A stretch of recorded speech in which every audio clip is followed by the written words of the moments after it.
Yani iş avodallığı innediğiçe insanın tabiatı şeyle ha. İçinin bir Allah bilen öz arasındaki avodallık hut kemeliyede. İnsan Allah bilen öz arasındaki bir arasalıklı var. Mesela bir misalli var diyen hacın meselesinde. İhram giriyeli, yani hacca niyet edilen ne var? Adam şampu alıp bilmeye, sabun alıp bilmeye, atır çalıp bilmeye, yağ krem çalıp bilmeye, ihram ağlandan sonra şeyle değil mi şu? Elbette şeyle. İhramda hiç şıdatlar istifade edip olmaya da sen tozolluca olup baramalı, Kabe'nin dövrünün aylanıp dokan. Emme dehretli tavaf etmeli. Emme iyinin pek bolup tavaf etmeli. Hatta dehretli tavaf etmeli da, dehretsiz tavaf etsen, şonu qaytalar, dehretilce tavaf etmesen, bir koyunla damak çalmalılar şolar. Yoksa tozollu, yağ, krem, ondan sonra atır hiç de istifade etmeliler da şu hacı ihram ağlandan sonra, ama dehret bayet bolmalılar. Ama beden bayet pek bolmalılar. Yani ödü bilen Allah'ın arasında bir inniliyen arasalık var, şonu Allah inneyedi. Şunu bir Müslüman inlemelidir. Eydi onlar, çağılara terbiyet vermeli şimdi. Olukan adamla, içerik terbiyet vermeli. Ta oğlumuz olup öylenenine, kızımız gelin olanına, 2 gün, 3 gün şayet üstünden geçsin, iyi nepek bulup geçsin. Müslüman adamın tabiatı kabul etmeli mi şimdi? İnişin vereriden başlaya, verir bir yerden başlaya, avodallık etcek daha ödünü, Peygamberimizin yan avodallığın gözleyişini gözde, bir sucadı varmıştık, aham şu sudan mübarek yüzünü gözde, sakkal saçını doğrulaştırıp çıkıptır da mərek ağaşın. Şun adını ödün avodallamak diyelim. Hılqatı yaradılışını ütkütmekte gerek değil, yaradılışını ütkütmekte gerek değil. Ondan sonra min avodallığı kan innecek deyip de sonra dehretsiz gezmege dursun, iğnine pek gezmek hatta da bariyada. Peygamberimiz aleyhissalatu vesselam aydiya la taqra'ul haid vel junub şey'en minel Kur'anil Kerim. Şey'en minel Kur'anil Kerim. İn haram adam Kur'an'ın hiç de okuymanı icazeti yoktur diyor. Kur'an okuymasın ne menlira? Ne mi deyiptir? Kur'an'ın hiç de okuymasın deyiptir. Onun için bizim mezhep başımız ama mağzamın hükmünde var ve huve bi itlaqihi yetenavelu ma dunel ayet. İn haram adam Kur'an okuyacak da elhamdülillahi şunu deyip başarmaya deyip. Bir ayet daha, bir ayağın yarısını başarmaya deyip. Tesbih sanat başarıya o öz yerine. Ama Kur'an okuyacak bolsa kul huvallah ahad diyecekler. Şunu okuyup bilmeye diye Ebu Hanife mezhep başımız hükmet diye. Delilim ne mi diye Peygamberimiz aydıptır in haran adam şey'en minel Kur'an. Kur'an'ın hiç de okuymasın deyiptir. Kur'an okuymasın, Kur'an-ı Kerim okuymasın diyemendir. Kur'an-ı Kerim'den hiç de okuymalılar deyiptir.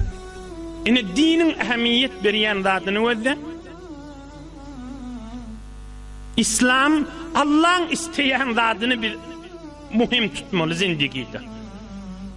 Yani kısaca şeyini hamana taşın avodallığı, yüzüvedin avodallığı, öylen avodallığı, Türkmen ne olla?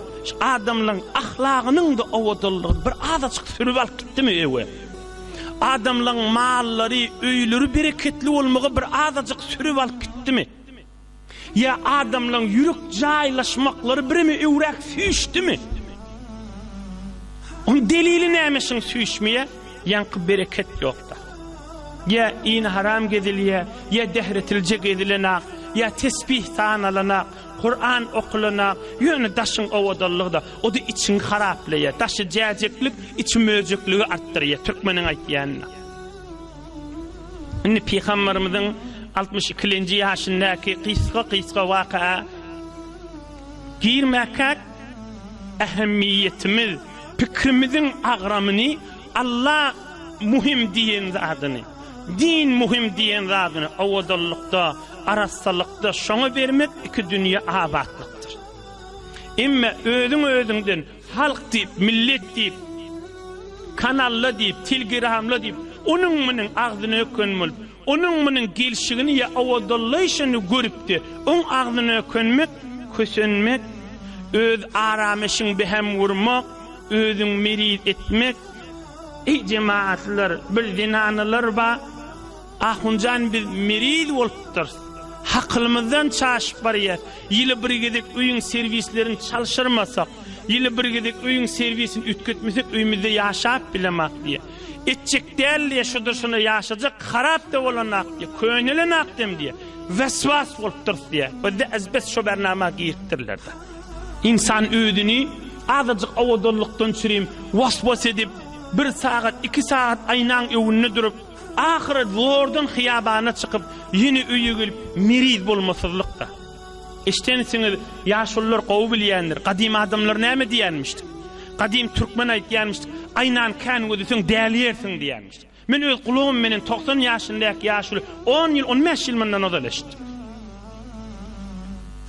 Aynan kan ödüsüň dälýärsiň diýänmişdi. Aynan onu kandurma diýenmişdi. Aynan onu kandursan haklyňdan çaşarsyň diýenmişdi. Emma şu dünýäň alawar belewerini hatta şu görüňler cüz-i terbiyet däl bolupdyr da.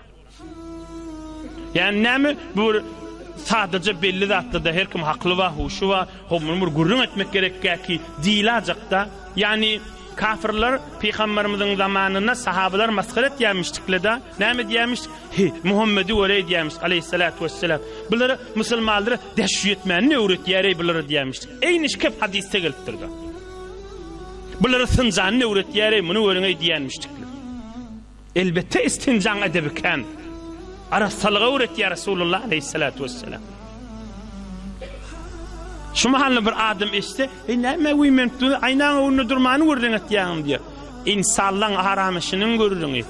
Şonuň üstüne yalandan, ay näme gördiň etýäňi diýip, ýöne diliň owdurlymeler, adamlaryň içindäki dertlerden habar barmy şol adamyň? Gelin qiz oglanlaryň arasyndaky dertlerden habar barmy? Şu aňsatçyk sadece zadyň üstüne är heleliň dawalaryndan habar barmy? Bugat gelin qiz oglanlar bir-birinden galyşmajak bolup zindigiyle behemiyenden habar barmy? Başa bolar bolmadan agdyny ökünjek bolup ärniň içini ýakyp, heleniň içini ýakyp zindigiler awlyk bilen geçip birinden habar barmy? Emi ýok zat bilen işi ýok da.